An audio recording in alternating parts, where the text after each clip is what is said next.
حضرت ابو ہریرہ رضی اللہ تعالیٰ عنہ کہتے ہیں کہ رسول اللہ صلی اللہ علیہ وسلم نے فرمایا کہ جو شخص ہر فرض نماز کے بعد سبحان اللہ 33 دفعہ، الحمدللہ 33 بار، اللہ اکبر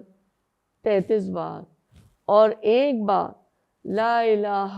الا اللہ وحدہ لا شریک لہ لہ الملک و لہ الحمد وہو علی کل شیء قدیر، اللہ تعالیٰ ہر عیب سے پاک ہے، ساری تعریف اللہ کے لیے، اللہ سب سے بڑا ہے، اللہ کے سوا کوئی سچا معبود نہیں، وہ اکیلا ہے، اس کا کوئی شریک نہیں،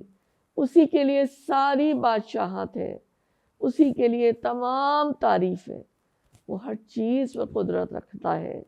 مسلم کی حدیث نمبر 1352 میں یہ بات بتائی گئی کہ جو شخص ان تسبیحات کو پڑھے گا